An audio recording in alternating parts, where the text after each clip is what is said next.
Hello guys, आपका स्वागत है हमारे जेके स्टडी स्टफ में। आज की वीडियो में बात करेंगे ड्यू कॉलेज के 4th सेमेस्टर के स्टूडेंट जिनका जो कोर्स है वो है बीए पॉलिटिकल साइंस ऑनर्स, और साथ ही साथ उनका जो सब्जेक्ट है public policy and administration in India. इसका जो एग्ज़ाम कोड है वो है 1232-1402। और हम इस वीडियो में बात करेंगे चैप्टर 2 के बारे में। जो ओवरऑल इन्फॉर्मेशन है इससे ज़्यादा आपको एग्ज़ाम में कुछ नहीं लिखना, और ये इंपॉर्टेंट क्वेश्चन है इस सब्जेक्ट का और इस चैप्टर का, जो कि कई बार 10 ईयर में बार बार रिपीट होता आ रहा है। ठीक है, तो हमारा जो चैप्टर है भारत में सार्वजनिक नीति की प्रक्रिया। ठीक है, और इससे पहले मैं वीडियो जो यूनिट फर्स्ट है ना उसके कई वीडियोस बना चुका हूँ। अगर आपने वीडियो नहीं देखी तो ऊपर आपको आई बटन दिख जाएगा, वहाँ पे क्लिक करके आप वीडियो की प्लेलिस्ट को ओपन करके वीडियोस को देख सकते हैं। और इस वीडियो के थ्रू हमारी जो यूनिट फर्स्ट है वो ओवरऑल कंप्लीट हो जाएगी। तो देखते हैं चैप्टर 2 में भारत में सार्वजनिक नीति की प्रक्रिया। ठीक है, सार्वजनिक नीति मतलब कि जिसे हम क्या बोलते हैं, लोक नीति या पब्लिक पॉलिसी कहते हैं। और ये जो टॉपिक है ना बिल्कुल अपना किससे मिलता जुलता है, जो हमने लेजिस्लेटिव वाली बुक थी ना उसमें पढ़ा था वैसा ही ये टॉपिक है। मतलब कि कानून कैसे बनता है। ठीक है, वही नीति मतलब कि भारत में ना कानून कैसे बनता है उसका प्रोसेस बताना है। तो ऐसी क्या सार्वजनिक नीति या लोक नीति जो जनता के भले के लिए बनाई जाती है और कई उद्देश्य के लिए बनाई जाती है, तो इसके बारे में हम पढ़ेंगे। देखते हैं, लोक नीति समाज से जुड़ी सभी गतिविधियों से संबंधित है। ठीक है, मतलब कि समाज में ना जितनी भी गतिविधियाँ होती है, चाहे वो चलना हो, फिरना हो, कहीं भी जाना हो, आना हो, सारी की सारी लोक नीति से जुड़ी हुई है। ठीक है, सारी की सारी लोक नीति समाज से जुड़ी हुई गतिविधि से संबंधित होती है। भारत के विविधता की भूमि होने के कारण मतलब कि भारत में अलग अलग प्रकार के व्यक्ति है और कई सारी कंडीशंस है। जैसे भारत में गरीबी भी है, असमानता भी पाई जाती है, और विकास भी क्या है, असंतुलन। मतलब कि कहीं जगह भारत में कुछ राज्य ऐसे जहाँ पे विकास हो चुका है और कुछ राज्य ऐसे जो अभी भी बहुत डाउन है। ठीक है, जिनका भी डेवलपमेंट नहीं हुआ है, जैसे बड़े बड़े मुद्दों का सामना करना पड़ता है। ठीक है, तो भारत के ना कई सारे कारण हैं, गरीबी, असमानता, असंतुलित विकास, ये बड़े बड़े मुद्दे हैं, इनका सामना करना पड़ता है भारत को। अब इन समस्याओं को या फिर इन मुद्दों को दूर करने के लिए कई प्रकार की नीतियाँ बनाई जाती है। जिस प्रकार से कौन सी नीति आती है, सार्वजनिक नीति। ठीक है, इस तरह लोगों की आवश्यकता या ज़रूरतों को पूरा करने तथा समाज में सकारात्मक बदलाव, मतलब कि ऐसा बदलाव जो सबके लिए हो बढ़िया। ठीक है, किसी से उसको हानि ना हो, ऐसा चेंजेस करना जिसे पॉजिटिव चेंज कहते हैं, लेने के लिए लोक नीति की भूमिका की ज़रूरत होती है। मतलब कि इन सब कंडीशन को अगर बदलना है, मतलब कि गरीबी हटानी है, असमानता की जगह समानता विकसित करनी है, असंतुलन हटाकर सबका विकास बराबर होना चाहिए। ठीक है, या फिर देश विकसित होना चाहिए, और इन बड़े बड़े मुद्दों का सामना करने के लिए एक बदलाव करना हमारे को ज़रूरी है, जो किसके थ्रू हो सकता है, लोक नीति के थ्रू। और इसी प्रकार से अपना जो ये लोक नीति वाली ना थोड़ी बहुत इन्फॉर्मेशन भारत से रिलेटेड, क्योंकि हमें इसमें भारत पे ध्यान देना है, क्योंकि हमारे को बोला गया भारत में सार्वजनिक नीति या लोक नीति की प्रक्रिया प्रोसेस। तो हमने क्या बता दी, भूमिका बता दी थोड़ी बहुत। अब चलते हैं थोड़ा आगे। नीति के प्रकार, उद्देश्य के आधार पर मतलब कि काम के आधार पर नीतियों को इन प्रकार में बांटा गया जो नीचे लिखे हुए हैं: वितरण नीति, पुनः वितरण नीति, सार्वजनिक नीति और नियंत्रक नीति और मूलभूत नीतियाँ। तो इसको ना आपको डिफाइन नहीं करना, उन्हें नाम याद रखने हैं। ठीक है, 5 नीतियाँ है अपनी, और ये उद्देश्य के आधार पर बांटी गई है, मतलब कि काम के आधार पर। ठीक है, एक का काम होता है बंटवारा करना, और एक संविधान के अकॉर्डिंग जो नीतियाँ बनाई जाती है, और एक कंट्रोल करके रखती है, और एक सबसे मेन नीति होती है, और एक होती है कि बांटने के बाद दोबारा उसका वितरण करना। ठीक है, तो ये नीति है। थोड़ा बहुत इसको मतलब कि आपको क्या करना है, बस नाम याद रखना, ज़्यादा इस पर फोकस नहीं करना। अपना ऊपर वाला टॉपिक था मेन, और ये हमने क्या कर दिया, थोड़े स्टेप्स ना हमारे ऐड हो जाए क्वेश्चन के अंदर, इसलिए मैंने इसको डाल दिया है। अब अगला अपना टॉपिक शुरू होता है इसी में ही, भारत में नीति प्रक्रिया में मुख्य संस्थान। ठीक है, भारत में मतलब कि जब भी नीति बनाई जाती है तो उसका जो प्रोसेस होता है ना, तो इसमें कौन कौन सी संस्थाएं पार्टिसिपेट करती है। तो ये जो संस्था है ना टोटल 5 दे रखी है इसमें। ठीक है, टोटल 5 संस्थाएं हैं जो भारत में कभी भी नीति बनाई जाती है तो उसके प्रोसेस में क्या करती है, वो पार्टिसिपेट करती है। ठीक है, या उसको अप्रिसिएट करती है, या उसमें नीति को बनाने में हेल्प करती है। जैसे कि सबसे पहले कौन सी आ गई, अपनी कार्यपालिका। अब कार्यपालिका में ये कार्यपालिका क्या होगी, एक संस्था होगी जिसका एक ही काम होता है किसी प्रकार की नीति को क्या करना, देश भर में फैलाना। जैसे देश भर में फैलाने का काम किस किस का, इसमें प्रधानमंत्री का। प्रधानमंत्री कैसे, या तो खुद बोलेगा, या तो मीडिया के थ्रू, या समाचार पत्र के थ्रू, तो इसके थ्रू क्या है, वो किसी भी नीति प्रक्रिया में ना उसको लागू करने में पार्टिसिपेट या अप्रिशिएट करता है। ठीक है। दूसरा कैबिनेट सचिवालय, कैबिनेट समितियाँ। ठीक है। कैबिनेट समितियाँ जिसमें क्या होता है, काम को ना बांटा गया होता है। ठीक है। आधा आधा काम किया जाता है, क्योंकि कई बहुत बड़ा काम होता है, तो कभी भी ना कोई कार्य बड़ा होता है ना, तो उसको हम क्या करते थे, डिवाइड। और जब भी डिवाइड किया जाता है एक ही काम को करने के लिए, हमने कई सारे पार्ट्स डिवाइड कर दिए, तो उसके लिए हम क्या बोलते हैं, समितियाँ। ठीक है। जब भी काम ज़्यादा होता है तो एक ही काम को अलग अलग व्यक्तियों द्वारा किया जाता है, तो उसको क्या बोलते हैं, समितियाँ। उसके लिए कई कमेटी बनाई जाती है, कई प्रकार के मंत्री, और कार्यपालिका में कई प्रकार के मंत्री आते हैं। ठीक है। तो ये भारत में नीति प्रक्रिया में क्या होता है, शामिल। दूसरा अपना विधायिका। विधायिका जिसे हम क्या बोलते हैं, संसद। तो इसमें तो वही चीज़ आएगी, संसद और संसदीय समिति। संसद के द्वारा बनाई गई समिति और संसद दोनों ही आते हैं इसमें।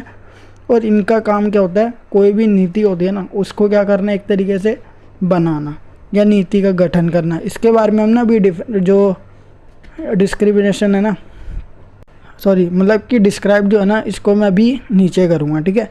तो पहले हम जान लेते हैं क्या क्या है। पहला कार्यपालिका, दूसरा विधायिका, तीसरा अपना क्या आता है, न्यायपालिका। न्यायपालिका में न्यायालय होता है। ये क्या करता है, जो भी नीति बनती है उसका ध्यान रखता है कि कोई भी नीति जो बनाई गई है वो संविधान के अनुकूल है या नहीं है, मतलब कि संविधान के अकॉर्डिंग है या नहीं है। तो एक तरीके से इसका कार्य क्या होता है, नीति बनाने में जो भी नीति बनाई गई है या लागू की गई है उसकी रक्षा करना।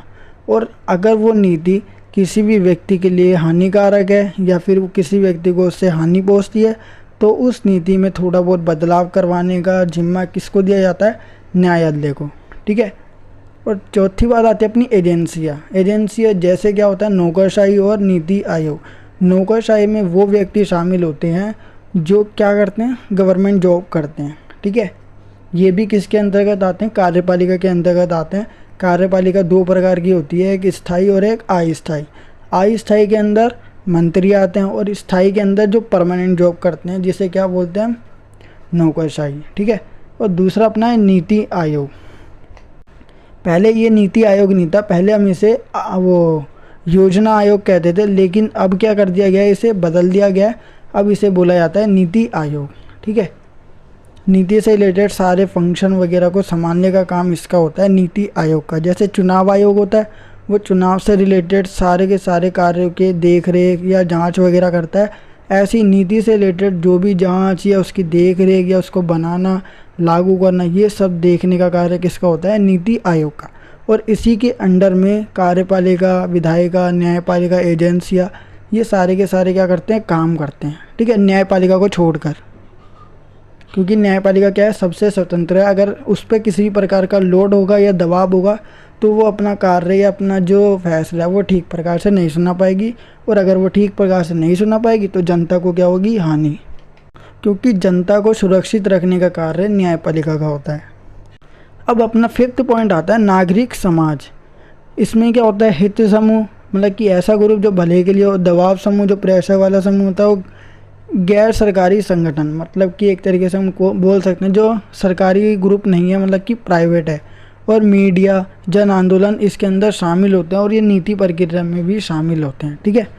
क्योंकि मीडिया के थ्रू किसी भी उसको फैलाया जाता है। हित समूह और दबाव समूह के द्वारा या गैर सरकारी संगठन द्वारा क्या होती है, नीति को बनाने की प्रक्रिया शुरू होती है। और जन आंदोलन, जनता के द्वारा आंदोलन किया जाता है कि इस प्रकार की नीति को लागू किया जाए। तो इन सब के द्वारा ना, इन सब की मेन भूमिका होती है किसी भी नीति को बनाने में भारत के अंदर। ठीक है। भारत के बाहर क्या होता है, विधायिका नहीं है, सीनेट भी होती है किसी जगह, जिसमें संसद, जैसे आज भारत में हम क्या बोलते हैं, संसद। अमेरिका में जाएंगे तो संसद नहीं बोलेंगे, सीनेट बोलते हैं। तो ऐसी ना कई प्रकार के ना भारत के अंदर ना ये सब चीज़ें, तो भारत के बाहर कुछ और होता है। भारत के अंदर नीति बनाने में ये संस्था पार्टिसिपेट करती है, ये अप्रिशिएट करती है। या तो भारत के बाहर की बात करें तो ये संस्था करती होगी, लेकिन उससे हटकर भी और संस्थाएं होती है जो पार्टिसिपेट करती है किसी भी नीति को बनाने में या पॉलिसी के प्रोसेस में। ठीक है। अब देखते हैं इनमें से सबसे मेन रोल किनके आते हैं, 3। ठीक है। जो अपने सरकार के या गवर्नमेंट के कितने होते हैं, पार्ट्स होते हैं, जैसे कि 3 है। जैसे मैं कई वीडियोज़ में बता भी चुका हूँ, संसद, कार्यपालिका और न्यायपालिका। ये सरकार के 3 अंग होते हैं। या विधायक जो होता है उसके 3 अंग होते हैं, जो देश को चलाता है उसके 3 अंग हैं, और यही क्या करते हैं, नीति निर्माण में बहुत ज़्यादा महत्वपूर्ण भूमिका निभाते हैं। तो सबसे पहला पॉइंट आता है अपना, देखो इसमें लिखा हुआ है, पहले टॉपिक का नाम पढ़ते हैं, नीति निर्माण में विभिन्न संस्थाओं की भूमिकाएं। ठीक है, अभी हमने जो ऊपर पढ़ा वो तो संस्थाएं थी, उनके कार्य नहीं पढ़े, उनकी जो इम्पोर्टेंस है वो नहीं पढ़ी, लेकिन अब इसमें पढ़ेंगे वो क्या काम करते हैं। नीति निर्माण में विधायिका की भूमिका, जो दूसरा दे रखा था उसमें विधायिका, संसद और संसदीय समिति। तो देखते हैं क्या काम करते हैं। देखो, नीति निर्माण में विधायिका की क्या भूमिका होती है। कभी भी नीति बनाई जाती है तो उसका गठन विधायिका या संसद द्वारा किया जाता है, पहली बात। दूसरी बात, विधायिका में विधायक होता है, मतलब कि सरकार होती है। वे अपने अपने चुनावी क्षेत्रों की मांग, मुद्दों, ज़रूरतों को पूरा करते हैं। मतलब कि जिस क्षेत्र में वो विधायक जीता है या जिस क्षेत्र से वो चुनाव लड़ रहा है, ठीक है, या खड़ा हुआ है उस चुनावी क्षेत्र में, तो उसकी मांगे और मुद्दे और ज़रूरतें, जो भी उनको मांग, जो जनता मांग करती है उस क्षेत्र की, या फिर जो भी नीड है ना उनको, जनता को, उसको पूरा करती है कौन, विधायिका का विधायक। फिर उन मुद्दों और मांगों के लिए एक नीति प्रक्रिया बनाते हैं। ठीक है, फिर उसने मांग को पूरा करने के लिए या ज़रूरतों को पूरा करने के लिए या मांगों को पूरा करने के लिए क्या करते हैं, वो जो विधायक है नीति प्रक्रिया बनाते हैं। फिर क्या होता है, जब नीति बनाने की प्रक्रिया शुरू होती है तो संसद में ही संसद और संसदीय समिति द्वारा बहस और चर्चा की जाती है। और बहस और चर्चा ना संसद का एक मुख्य विशेषता है संसद की। ठीक है, अंत में उस नीति को जब संसद उसको पास कर देती है, संसद समिति एग्री हो जाती है, तो उस नीति को, जो नीति बन रही है जनता के भले के लिए या मांग ज़रूरतों को पूरा करने के लिए, राष्ट्रपति के पास हस्ताक्षर मतलब कि साइन के लिए भेज दिया जाता है। फिर वह नीति क्या हो जाती है, पूरी तरह से बन जाती है। अगर राष्ट्रपति उस पर साइन नहीं करता है तो वो नीति नहीं बनती है, जैसे कि कोई कानून वगैरह होता है वैसे ही। तो एक तरीके से हम कह सकते हैं नीति निर्माण में विधायिका की भूमिका सबसे मेन होती है, क्योंकि नीति निर्माण की प्रक्रिया विधायिका से ही शुरू होती है। क्योंकि विधायिका क्या करती है, एक तरीके से उसका गठन करती है और कई प्रकार के एक्टिविटी होती है, और उसके बाद लास्ट में जब तक राष्ट्रपति साइन नहीं करेगा तो वो नीति नहीं बनेगी, वो एक केवल क्या रह जाएगा, प्रस्ताव। दूसरा अपना आता है नीति निर्माण में कार्यपालिका की भूमिका। कार्यपालिका नीति निर्माण की प्रक्रिया में एक महत्वपूर्ण भूमिका निभाती है। ठीक है, कार्यपालिका का एक इम्पोर्टेंट रोल है किसमें, जो पॉलिसी है ना, पब्लिक पॉलिसी के जो प्रोसेस है उसमें।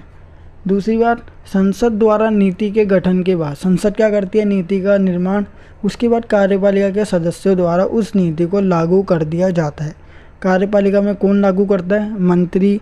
ठीक है, और जो कई प्रकार के मंत्री होते हैं, कैबिनेट समितियाँ होती है और प्रधानमंत्री, ये क्या करते हैं, उसको लागू करते हैं। तो कार्यपालिका की मेन भूमिका क्या है, कभी भी किसी नीति को क्या करना, लागू करना, जो संसद के द्वारा भेजी गई है। तीसरी बात, नीति निर्माण में न्यायपालिका की भूमिका। नीति निर्माण की प्रक्रिया में न्यायपालिका की भूमिका क्या होती है, मूल मतलब कि मेन होती है। मूल कभी भी वर्ड दिख जाए उसका मतलब क्या है, मेन, इम्पोर्टेंट रोल। दूसरी बात, न्यायपालिका की संविधान के अनुसार ये जिम्मेवारी है कि कानून की व्याख्या करना, संवैधानिक प्रावधानों एवं सरकारी संस्थाओं, व्यक्ति समूह आदि के बीच जो भी संघर्ष हो रहे हैं उनको न्याय द्वारा निर्णय या दूर करना। ठीक है, मतलब कि किसी प्रकार का अगर देश में संविधान को लेकर, कानून को लेकर, या फिर सरकारी संस्था या व्यक्ति या ग्रुप, किसी के बीच में भी अगर कोई संघर्ष हो रहा है या किसी को किसी प्रकार की आशंका है किसी भी कानून नीति को लेकर, तो उनको ने क्या करना, दूर करना, वो भी कैसे, एक न्याय के द्वारा, और किसी के साथ भी अन्याय ना करना। तो एक तरीके से हम कह सकते हैं कि नीति निर्माण में न्यायपालिका की भूमिका क्या होती है, मेन होती है। फोर्थ पॉइंट आता है अपना, 3 को छोड़कर फोर्थ अपना पॉइंट आता है नीति निर्माण में नौकरशाही की भूमिका। देखो, नौकरशाही किस में शामिल होते हैं, कार्यपालिका में। ठीक है, कार्यपालिका का काम होता है लागू करना। ठीक है, और भी नौकरशाही उसके अंदर आते हैं कार्यपालिका में, लेकिन इनका कार्य देखते हैं अब क्या होता है। नीति निर्माण में नौकरशाही की भूमिका सबसे मेन होती है, पहली बात। दूसरी बात, नीति निर्माण करने में नौकरशाही के पास क्या होती है, देखो कभी भी नीति बनाई जाती है ना, तो नौकरशाही जो पढ़े लिखे होते हैं, जिनके पास क्या होता है, पर्याप्त कौशल, विशेषज्ञता या पेशेवर होता है। ठीक है, तो नीति निर्माण में ना इनकी भी ज़रूरत पड़ती है कि किसी को किसी चीज़ का ज्ञान है, क्योंकि ज़रूरी नहीं है कि हर प्रधानमंत्री क्या हो, पढ़ा लिखा हो। प्रधानमंत्री क्या होता है, कार्यपालिका का हेड माना जाता है। ठीक है। उपकार प्रधानमंत्री के द्वारा ही ना कार्यपालिका के जो मंत्री होते हैं ना वो कार्य करते हैं। कार्यपालिका अगर बोलेगा तो ही मंत्री वो प्रधानमंत्री अगर बोलेगा तो अन्य मंत्री क्या करेंगे, अपना काम शुरू करेंगे।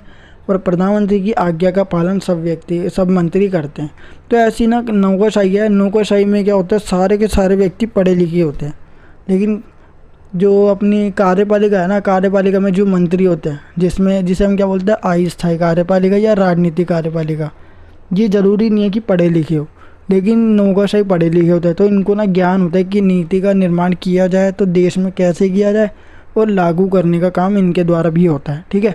तो एक तरीके से ना कार्यपालिका के अंदर नौकरशाही आते हैं, और नौकरशाही में क्या होती है, पर्याप्त कौशल, ठीक है, उनको ज्ञान होता है, रुचि होती है और विशेषज्ञता, उनको जान पहचान भी होती है और पेशेवर ज्ञान, ठीक है, उनके पास नॉलेज भी होती है किसी कानून निर्माण को बनाने में। तो ये क्या एक तरीके से नौकरशाही की भूमिका हो गई किसी भी भारत में अगर नीति निर्माण होता है तो अब ये क्या हो गया, अपना लास्ट टॉपिक बचा हुआ है अगला, नीति चक्र। ठीक है। तो संस्था की जो भूमिका थी वो ओवरऑल फिनिश हो चुकी है। अब नीति चक्र है, देखते हैं। नीति चक्र एक सतत प्रक्रिया है, मतलब कि एक ऐसा प्रोसेस है नीति चक्र जो चलता रहता है। कभी भी अगर किसी वर्ड के आगे चक्र लिखा हो ना तो समझ जाना वो कभी भी ख़त्म ही नहीं होगा, जहाँ पे वो एंड होगा वहीं से बाद में क्या हो जाएगी उसकी स्टार्टिंग। ठीक है। तो नीति चक्र एक सतत प्रक्रिया, सतत मतलब कि कंटिन्यूसली प्रोसेस, ऐसा प्रोसेस जो चलता रहता है। ठीक है।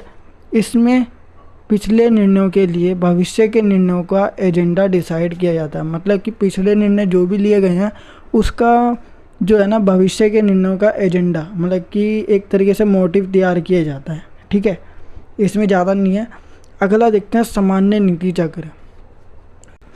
सामान्य नीति चक्र में इसमें सबसे पहले समस्या की पहचान और कार्यसूची का निर्धारण करना, मतलब कि नीति चक्र जो सामान्य नीति चक्र है उसमें ना सबसे पहले समस्या की पहचान की जाती है कि समस्या किस प्रकार की है, और साथ ही साथ कार्यसूची का निर्धारण करना, मतलब कि जिस प्रकार से उस नीति के अंतर्गत कार्य किया जाएगा उसकी सूची का डिसाइड किया जाता है कि पहले लिस्ट बनाई जाती है। ठीक है, एक तरीके से। दूसरा क्या बोला गया, नीति का निर्धारण, जब जो कार्यसूची है उसका निर्धारण हो जाता है और साथ ही साथ समस्या की पहचान हो जाती है, तो उसके बाद नीति का निर्धारण या फिर डिसीजन सुनाया जाता है। तीसरा बोला गया है नीति वैधता। नीति वैधता में किसी भी नीति को वैधता प्रदान की जाती है, किसके थ्रू, कार्यपालिका और संसद के थ्रू, क्योंकि नीति को वैधता मतलब कि कानूनी सिद्ध करने के लिए संसद और कार्यपालिका की ज़रूरत होती है। क्योंकि संसद में क्या होता है, नीति जब बनना शुरू होती है तो उसके बाद उसको राष्ट्रपति की मंजूरी की आवश्यकता होती है। जब राष्ट्रपति उस पर साइन कर देता है तो ही उसको क्या प्रदान होती है, वैधता, मतलब कि कानूनी रूप प्रदान हो जाता है। चौथा बोला गया है नीति क्रियान्वयन, मतलब कि कानूनी रूप तैयार होने के बाद उसको पूरे देश में फैलाया जाता है और उस पर क्या होती है, जनता उसका क्रियान्वयन मतलब कि कार्य करना शुरू करती है, उसका पालन करना शुरू करती है।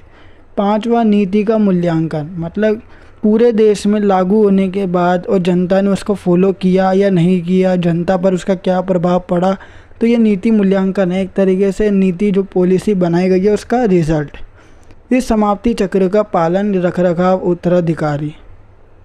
फिर उसके बाद समाप्ति चक्र का पालन मतलब कि रखरखाव और उत्तराधिकार, इस जो नीति है उसका जिम्मेवार किसको ठहराया जाएगा, और साथ ही साथ इस नीति से रिलेटेड सारी जानकारी पूरी की पूरी ओवरऑल क्या हो जाती है, फिनिश। फिर यही प्रोसेस क्या होता है, अगर उसमें किसी प्रकार की प्रॉब्लम होती है तो ये प्रोसेस वापस शुरू हो जाता है, समस्या की पहचान करेंगे, फिर दोबारा ये सब किया जाता है। ठीक है। तो ये क्या होता है अपना भारत में सार्वजनिक नीति की प्रक्रिया को लेकर ओवरऑल इन्फॉर्मेशन। आई होप आपको ये वीडियो ज़रूर पसंद आएगी, और इसके साथ अपना जो ये फर्स्ट यूनिट है public policy and administration in India, इसकी जो फर्स्ट यूनिट है वो कंप्लीट हो चुकी है। अगर आपको ये वीडियो पसंद है तो वीडियो को लाइक शेयर कमेंट करना बिल्कुल ना भूलिए, और इसी के साथ अगर अभी आप हमारे चैनल पर नए हो तो चैनल को सब्सक्राइब जरूर करें और बेल नोटिफिकेशन पे क्लिक करना बिल्कुल ना भूलिए, इससे आप हमारी आने वाली वीडियो की नोटिफिकेशन तुरंत पा सकते हैं। और साथ ही साथ अगर आपने हमारे को अभी तक इंस्टाग्राम पे फॉलो नहीं किया तो आपको नीचे डिस्क्रिप्शन में लिंक दे रखा है, वहाँ पे क्लिक करके आप हमारे को इंस्टाग्राम पे फॉलो भी कर सकते हैं, क्योंकि हम इंस्टाग्राम पे different kinds of several topic जो स्टडी से रिलेटेड है वो अपलोड करते रहते हैं। तो स्टडी से रिलेटेड जो पोस्ट हैं अगर आपको इंटरेस्टेड है तो आप हमें डिस्क्रिप्शन बॉक्स में आपको लिंक दे रखा है, वहाँ पे क्लिक करके आप हमारे को इंस्टाग्राम पे फॉलो भी कर सकते हैं। सो गाइस मिलते हैं नेक्स्ट वीडियो के साथ। So thanks for watching this video.